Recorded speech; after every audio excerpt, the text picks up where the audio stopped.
Hello everyone, this is Manish Kumar Singh. मैं आप सबका स्वागत करता हूं आपके अपने YouTube channel Winsome edu classes में। आज जो है हम सीटेट 2020 परीक्षा में साइंस जो पेपर 2 में पूछा जाता है उसमें एक महत्वपूर्ण टॉपिक ह्यूमन हार्ट के बारे में पढ़ने वाले हैं।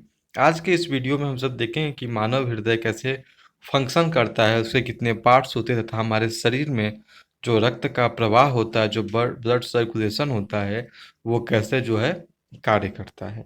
आज का वीडियो जो है पेपर 2 साइंस वालों के लिए महत्वपूर्ण वीडियो है, तो इसे ज़रूर देखिए और पूरा वीडियो देखने के बाद मेरे चैनल को लाइक शेयर और सब्सक्राइब भी ज़रूर करिएगा। ठीक, तो शुरू करते हैं आज के सेशन को। जो हम पढ़ने वाले हैं, आज हमारा जो टॉपिक है आज का वो है ह्यूमन हार्ट, अर्थात मानव हृदय। हम आज के इसी टॉपिक में डिस्कस करेंगे कि मानव के हृदय के मतलब उसका स्ट्रक्चर कैसा होता है, ठीक, उसके कितने पार्ट्स होते हैं तथा हमारे हृदय का वर्किंग कैसे वर्क कैसे करता है, ठीक, और तथा हमारे हृदय का जो काम होता है पंपिंग ऑफ ब्लड, वो कैसे ये सक्सेसफुली जो है इसको करता है। तो चलिए शुरू करते हैं आज के सेशन को। सबसे पहले हम देख सकते हैं कि अपने हृदय के कुछ स्ट्रक्चर के बारे में हम जान लें। जो मानव हृदय होता है उसका साइज जो होता है 5 सेंटीमीटर लंबा, मतलब लंबाई उसकी कितनी होती है 5 सेंटीमीटर, तथा चौड़ाई जो होती है वो 3.5 सेंटीमीटर की होती है। और मानव हृदय का जो आकार होता है वो आप मुट्ठी अपनी बंद करिएगा तो बंद मुट्ठी की तरह दिखता है, जिसे इंग्लिश में क्लोज्ड फिस्ट भी कहा जाता है। तो हमारी बंद बंद मुट्ठी की तरह मानव हृदय का साइज होता है। इसके वजन की बात करें, इसके वेट की बात करें, तो इसका वेट जो है मेल में, जो पुरुष में 280 से 350 ग्राम तक होता है, तथा फीमेल में फीमेल में 230 से 280 ग्राम तक होता है।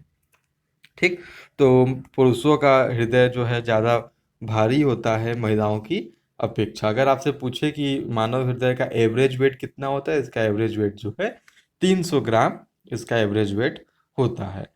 Heart is known as central pumping system. Heart को किस नाम से भी जाना जाता है? इसे जो है हमारा सेंट्रल पंपिंग स्टेशन भी कहा जाता है। इसके पीछे का रीज़न ये है कि ये जो ब्लड को है ये पंप करता है। इसे सेंट्रल पंपिंग सिस्टम कहने का, पंप का मतलब क्या होता है?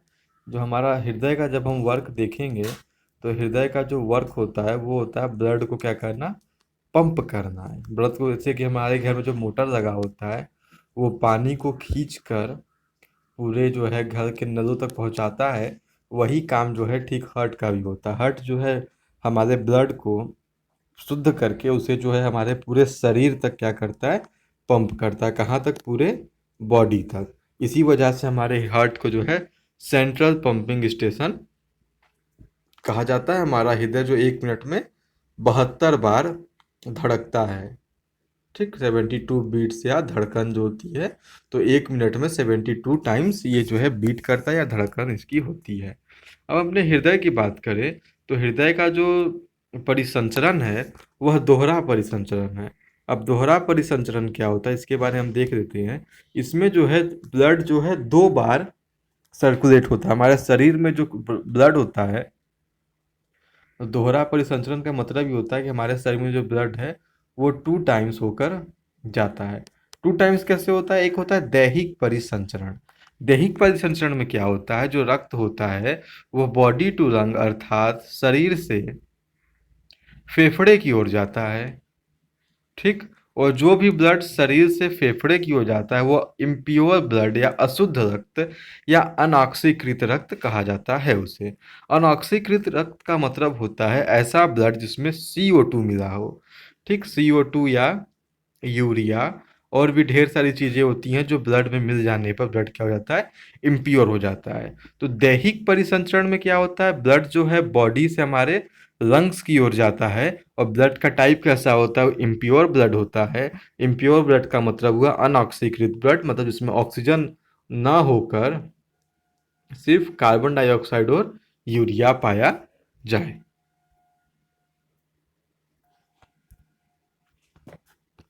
सेकेंड नंबर का जो परिसंचरण होता है उसे हम सब पल्मोनरी परिसंचरण भी कहते हैं। इसमें जो है ब्लड लंग्स टू बॉडी अर्थात फेफड़े से कहाँ की ओर जाता है, शरीर की ओर जाता है। और आप जानते होंगे कि जो फेफड़े शरीर की ओर बढ़ जाता है वो प्योर ब्लड होता है। प्योर ब्लड का मतलब ऑक्सीकृत ब्लड, अर्थात ऐसा ब्लड जिसमें जो है O2 जो हो क्या हो, प्लस हो, निगेटिव ना हो। तो एक महत्वपूर्ण प्रश्न यहाँ से बन जाता है कि हृदय का परिसंचरण कैसा होता है। तो दोहरा परिसंचरण कौन कौन सा, तो एक दैहिक परिसंचरण और दूसरा पल्मोनरी परिसंचरण। दैहिक परिसंचरण में जो खून है, रक्त जो हमारा है वो शरीर से फेफड़ों की ओर जाता है और खून का टाइप जो होता है वो इम्प्योर होता है अर्थात अनॉक्सीकृत होता है, जिसमें CO2 मिला होता है। पल्मोनरी परिसंचरण में जो हमारा रक्त है वो फेफड़ों से बॉडी की में जाता है, पूरे शरीर में जाता है। और इसमें बहने वाला ब्लड जो प्योर ब्लड होता है इसे ऑक्सीकृत ब्लड भी कहा जाता है, या इसे O2 में, इसमें जो है O2 की प्रचुरता पाई जाती है। ठीक, तो ये था हमारे हार्ट का थोड़ा सा एक छोटा सा इंट्रोडक्शन। आगे हम देखते हैं कि हमारे रक्त में, हमारे शरीर में जो रक्त का परिवहन होता है, हमारे शरीर में जो रक्त का परिवहन होता है, जो रक्त का परिवहन होता है वो रक्त वाहिनियों से होता है। रक्त वाहिनियों से क्या होता है, हमारे शरीर में रक्त का प्रवाह होता है, तथा इसी को बंद परिसरण तंत्र भी कहा जाता है। तो रक्त वाहिनियों के माध्यम से हमारे शरीर में जो है रक्त का प्रवाह होता है, तथा जो हमारे शरीर में रक्त का परिसंचरण होता है उसे जो है हम सब बंद परिसंचरण तंत्र कहते हैं। परिसंचरण तंत्र कहते हैं, जो कि सिर्फ ह्यूमंस में पाया जाता है, मनुष्यों में पाया जाता है। एक तो बंद होता है परिसंचरण तंत्र, और दूसरा होता है खुला। जो खुला तंत्र होता है वो इंसानों में ना पाके कोल्ड ब्लडेड एनिमल्स में पाए जाते हैं। कोल्ड ब्लडेड जिनका खून जो है ठंडा होता है, वैसे जीव में जो है बंद परिसंचरण तंत्र ना होकर खुला परिसंचरण तंत्र पाया जाता है। तो एक महत्वपूर्ण प्रश्न यहाँ से भी बन जाता है कि ह्यूमन बींग्स में कौन सा परिसंचरण तंत्र पाया जाता है, तो ह्यूमन बींग्स में जो है बंद परिसंचरण तंत्र जो है पाया जाता है, तथा हमारे अंदर रक्त का प्रवाह रक्त वाहिनियों से होता है। अब रक्त वाहिनियाँ क्या क्या होती है, रक्त वाहिनियों में तीन चीज मिली होती है। एक होता है धमनी, जिसे इंग्लिश में आर्टरी कहते हैं। दूसरा होता है सिरा, जिसे इंग्लिश में वेन्स कहा जाता है। तीसरा होता है कोशिकाएं, जिसे इंग्लिश में कैपिलरीज भी कहा जाता है।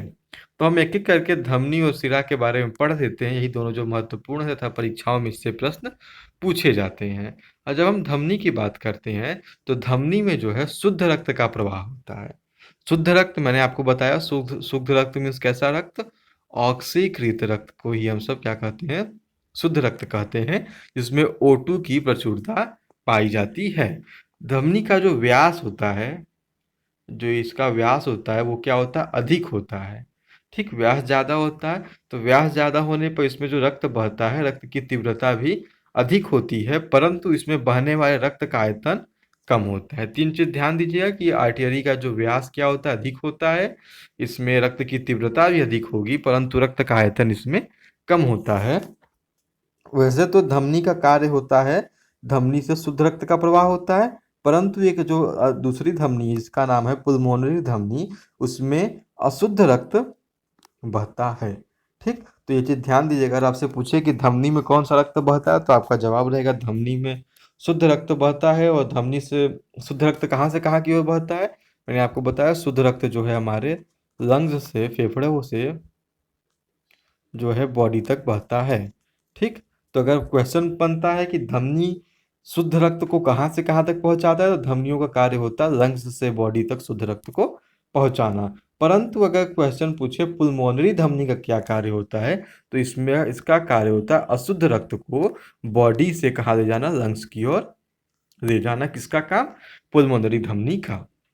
हम जब बात करते हैं सिराओं की अर्थात वेन्स की, तो सिराओं में अशुद्ध रक्त का प्रवाह होता है। अब आपको पता है अशुद्ध रक्त मीन्स अनॉक्सी ब्लड। अनॉक्सी ब्लड अर्थात जिसमें जो है CO2 की प्रचुरता अधिक हो, CO2 की मात्रा ज़्यादा होती है। वेन्स जो है इसका व्यास कम होता है। ठीक, व्यास कम होने की वजह से उसमें रक्त की तीव्रता भी कम होती है, परंतु इसका आयतन क्या होता है, ज़्यादा होता है। ठीक, तो व्यास कम, तीव्रता कम और रक्त का आयतन ज़्यादा होता है किसमें, हमारे शिराओं में। और अगर हम बात करें ठीक फिर पुल्मोनरी आ जाए, तो पुल्मोनरी आने का मतलब ठीक उसका अपोजिट कार्य। तो पुल्मोनरी शिरा में क्या होता है, शुद्ध रक्त का बहाव होता है। ठीक, पुल्मोनरी धमनी में शुद्ध रक्त, पुल्मोनरी शिरा में शुद्ध रक्त। वैसे नॉर्मल धमनी में शुद्ध रक्त और नॉर्मल शिरा में अशुद्ध रक्त का प्रवाह होता है। जो हमारा थर्ड नंबर का पॉइंट है, जिसका नाम है कैपिलरीज या केशिकाएं। तो केशिकाएं बेसिकली होता क्या है, इसके बारे में आपको थोड़ा बता दूं। जैसे ये हमारा एक सेल हो गया, एक ह्यूमन सेल ये है, एक ह्यूमन सेल ये है। ठीक, यहाँ पर जब वर्क हुआ तो यहाँ पर क्या बन जाता है, वर्क होने के बाद CO2 का निर्माण हो जाता है। ठीक, CO2 and another waste products. अब यहाँ से जो हमारा धमनी है वो O2 को लेकर आया, और क्या लेकर आया, फूड को लेकर आ रहा है। हमारा कौन सा, धमनी या आर्टेरी, इसका काम शुद्ध रक्त होता है। तो धमनी जो है डायरेक्ट आकर सेल्स तक जो है अपने खाने को नहीं देता, O2 को डायरेक्ट सेल्स तक नहीं देता है। तो धमनी किसको देता है, तो धमनी जो है केशिकाओं को देता है। केशिकाएं जो है सेल्स के बीच में पाई जाती है। यहाँ पर जो है ये केशिकाएं कुछ इस प्रकार की होती हैं। तो धमनी किसको ला कर देगा, धमनी जो है केशिकाओं को ला कर देगा, तथा केशिकाएं जो हैं उसको ट्रांसफर करेंगे कहाँ, सेल्स की ओर। ठीक, वैसे ही एक धमनी तो देकर आगे जो CO2 and other waste products बनता है, तो उसको जो है धमनी किसको दे देगा, डायरेक्ट वेन्स अर्थात शिराओं को दे देगा। और शिराएं क्या करेंगी, उसे वापस ले जाकर हृदय तक पहुंचा देंगी। ठीक, इसको हम फिर समझ लेते हैं। ये तो हमारे दो सेल्स हो गए, ये हमारे दो सेल हो गए। इसमें जो हम जब कार्य करते हैं इसमें किसका निर्माण हो गया, CO2 का निर्माण हो गया। ठीक, यहाँ से कौन आया, धमनी। धमनी में O2 और फूड हुआ करता था। तो जो फूड और O2 डायरेक्ट ये सेल को ना देकर ये देता है किसको, केशिकाओं को। केशिकाओं का काम क्या रहता है, केशिकाओं का काम रहता है, कैपिलरीज का काम क्या रहता है, इन्हीं सारी चीज़ों को सेल्स को देना।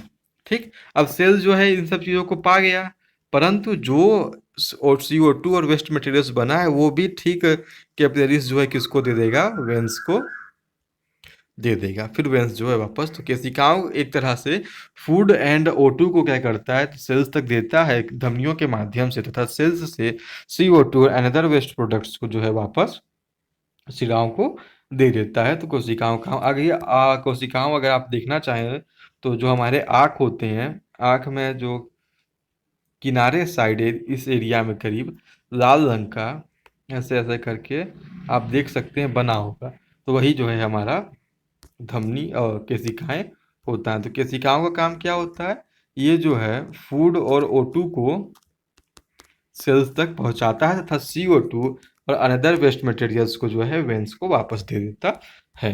ठीक, अब हम यहाँ बात कर देते हैं अपने हृदय के बारे में। हमारा हृदय पंप, ठीक, तो हृदय एक पेशीय अंग है। ठीक, मतलब मांसपेशी से बना हुआ है, जो हमारी मुट्ठी के आकार का होता है।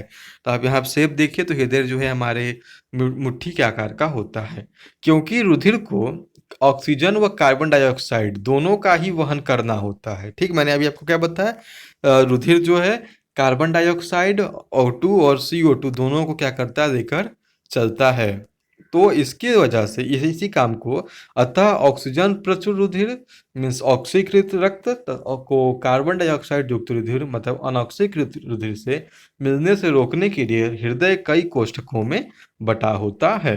कार्बन डाइऑक्साइड प्रचुर रुधिर को कार्बन डाइऑक्साइड छोड़ने के लिए फुफ्फुस में जाना होता है। फुफ्फुस बोले तो हम लोग का फेफड़ा, ये NCERT की बुक से, यहाँ पे फुफ्फुस के जहाँ जहाँ रहेगा उसका मतलब क्या हो जाएगा, हमारा फेफड़ा।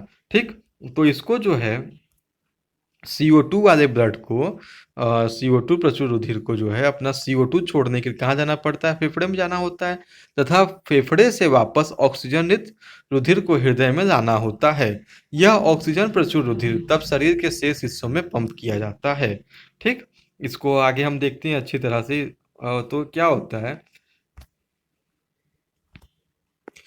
हृदय से फेफड़े से हृदय में बाई ओर स्थित कोष्ठ बायां आलिंद में क्या होता है, रुधिर आता है। इस रुधिर को एकत्रित करते समय बायां आलिंद क्या होता है, शिथिल होता है। जब अगला कोष्ठ बायां निलय फैलता है तब यह संकुचित होता है, जिससे रुधिर इसमें स्थानांतरित होता है। अपनी बारी पर जब पेशीय बायां निलय संकुचित होता है तब रुधिर शरीर में पंपित हो जाता है।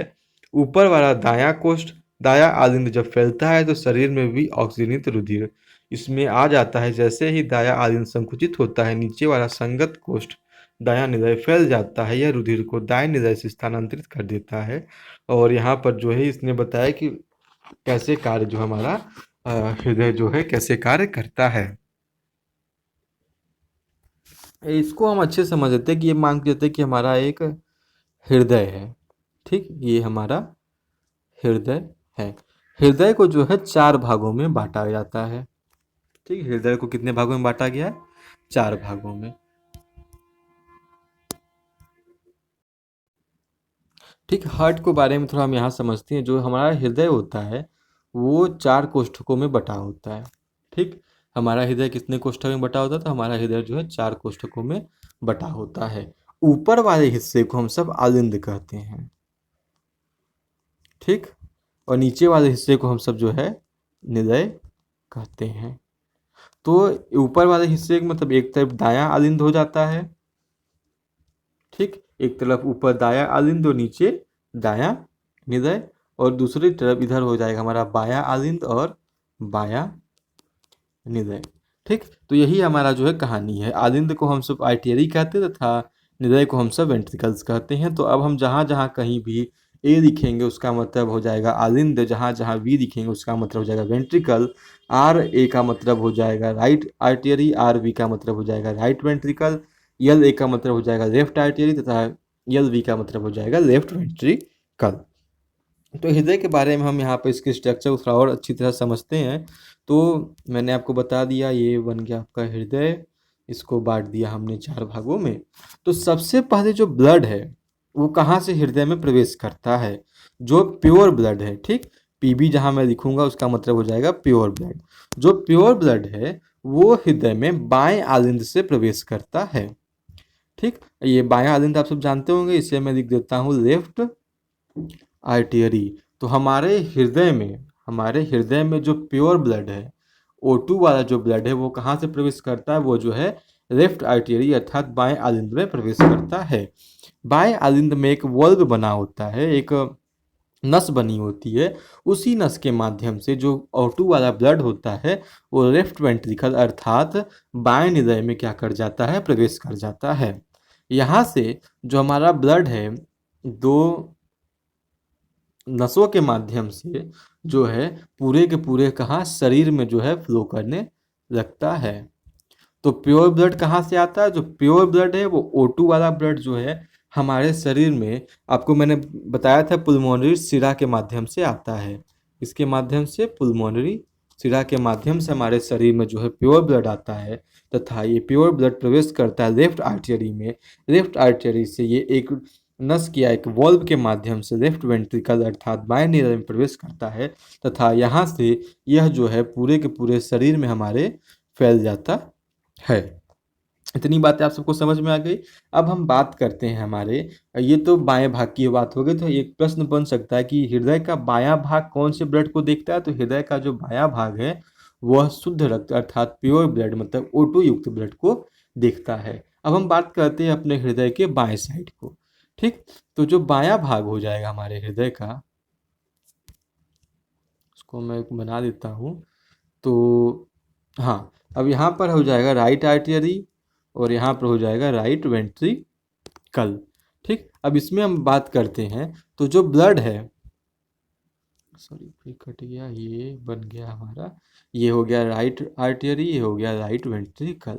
तो जो हमारा ब्लड है वो इसमें कैसे एंट्री करता है, तो ये जो है राइट आर्टरी के माध्यम से हमारा इम्प्योर ब्लड जो अशुद्ध रक्त है जिसमें CO2 की क्या है प्रचुरता ज़्यादा पाई जाती है, तो CO2 जिसमें अधिक पाया जाता है, तो वह जो है राइट आर्टरी अर्थात दायां आलिंद में जो है प्रवेश करता है तथा राइट आर्टरी से एक वॉल्व के माध्यम से यह जो रक्त है वह राइट वेंट्रिकल में प्रवेश करता है। और राइट वेंट्रिकल से आगे चल के दो अलग अलग अलग अलग क्या कहते हैं उसे नसों के माध्यम से, जिसे हम सब पुल्मोनरी महाधमनी भी कहते हैं, उसके माध्यम से हमारे जो है लंग्स में पहुंच जाता है, तथा जो इसमें काम होना रहता है अर्थात जो CO2 को हम सब फिर सांस के माध्यम से शरीर से बाहर निकाल कर ऑक्सीजन को ग्रहण करते हैं, तथा फिर वही प्रोसेस वापस होती है। फिर लंग्स से ब्लड कहाँ आ जाएगा, फिर लंग्स से ब्लड आ जाएगा लेफ्ट आर्टरी में, लेफ्ट आर्टरी से ब्लड कहाँ जाता है, लेफ्ट वेंट्रिकल में, लेफ्ट वेंट्रिकल से ब्लड जो है पूरे बॉडी में जाएगा। ठीक, फिर बॉडी से जो है वेंस के माध्यम से आ जाएगा राइट आर्टरी में, दाएं आलिंद में, दाएं आलिंद से आ जाएगा दाएं निदय में, दाएं निदय से लंग्स में, लंग्स से फिर L A में, LA से LV में, LV से संपूर्ण शरीर में, फिर ये जो प्रोसेस जो है हमारा जीवन भर ही चलते रहता है। यह प्रोसेस कभी भी रुकने वाला प्रोसेस नहीं होता है। ठीक, तो ये 4 खानों वाला हमारा बन गया हृदय। और इसमें जो है अब प्रश्न आपसे पूछ सकता है कि प्योर ब्लड, एक साइड में लिख देता हूँ प्योर ब्लड, एक साइड में लिख देता हूँ इम्प्योर ब्लड। ठीक, और ये कौन सा पार्ट है, ये लेफ्ट पार्ट है, और ये वाला पार्ट जो है राइट पार्ट है। तो हमारे शरीर में प्योर ब्लड कहाँ से एंटर करता है, राइट पार्ट, लेफ्ट पार्ट से, लेफ्ट आर्टरी अर्थात बाएं आलिंद से, लेफ्ट आर्टरी से ब्लड जो आता है लेफ्ट वेंट्रिकल में, तथा लेफ्ट वेंट्रिकल से संपूर्ण शरीर में ब्लड जो है चला जाता है।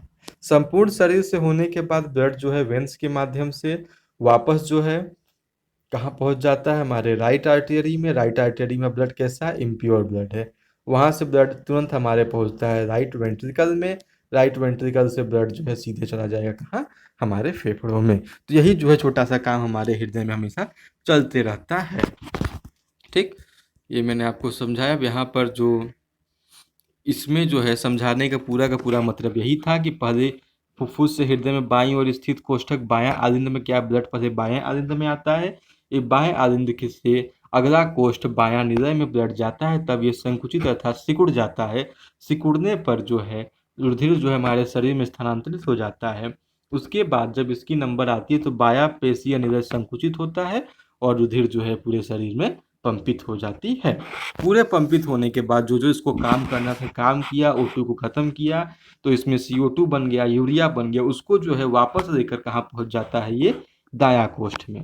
दाया कोष्ठ का जो पहला हिस्सा अर्थात दाया आलिंद जब फैलता है तो ऑक्सीजनित रक्त जो है इसमें आ जाता है, और जैसे ही दाया आलिंद संकुचित अर्थात सिकुड़ता है, नीचे वाला संगत कोष्ठ दाया निलय जो है फैल जाता है।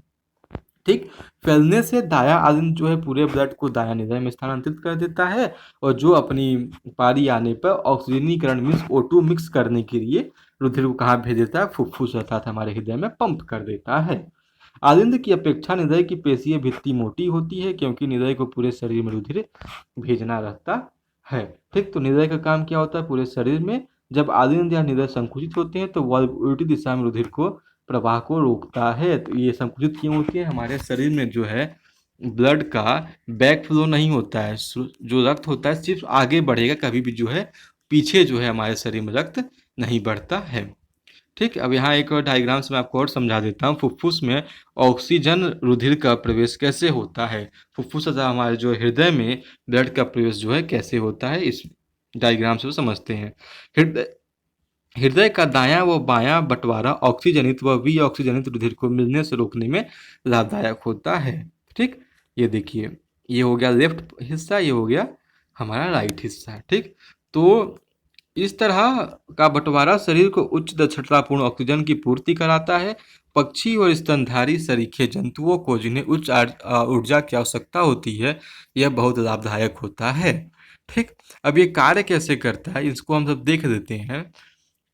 तो काम का मैंने आपको बता दिया था कि जब ये जो है हमारा धमनी है और ये हमारा जो है सिरा है, तो सिरा के माध्यम से ही कहाँ पहुँच जाता है, हमारे हृदय में पहुँच जाता है।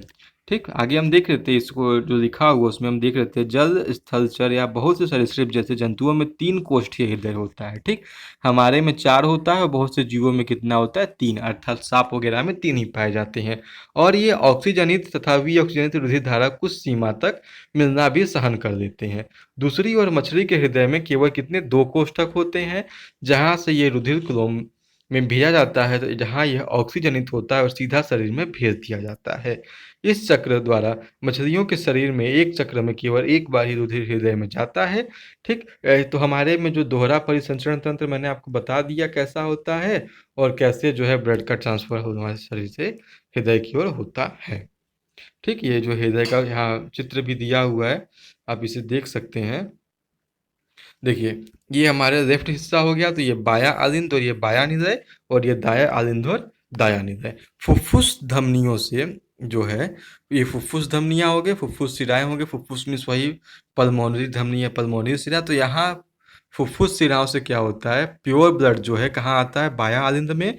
बायां आलिंद से बायां निदय, और बायां निदय से देखिए इस ड्राइंग में आप समझ सकते हैं, पूरे के पूरे शरीर में ये देखिए हाथ धमनियों के माध्यम से फैल जाता है। वहाँ से घूम के आने के बाद यह जो है डायरेक्ट जो है महाशिरा के माध्यम से, ये देखिए महाशिरा के माध्यम से कहाँ पहुँच जाता है, दायां आलिंद में। दायां आलिंद से ब्लड जो हमारा दायां निदय में आता है, तथा यहाँ से फिर देखिए आप ये जो है फुफ्फुस में पहुँच जाता है। उम्मीद करता हूँ आपको ये चैप्टर अच्छी तरह समझ में आ गया होगा। अगर आपको इसमें कोई भी प्रॉब्लम है तो कमेंट बॉक्स में ज़रूर आप मुझसे पूछ सकते हैं, तथा कोई भी आपको सजेशन देना हो तो आप कमेंट कर सकते हैं। ठीक, ये वीडियो देखने के लिए आप सबका बहुत बहुत धन्यवाद।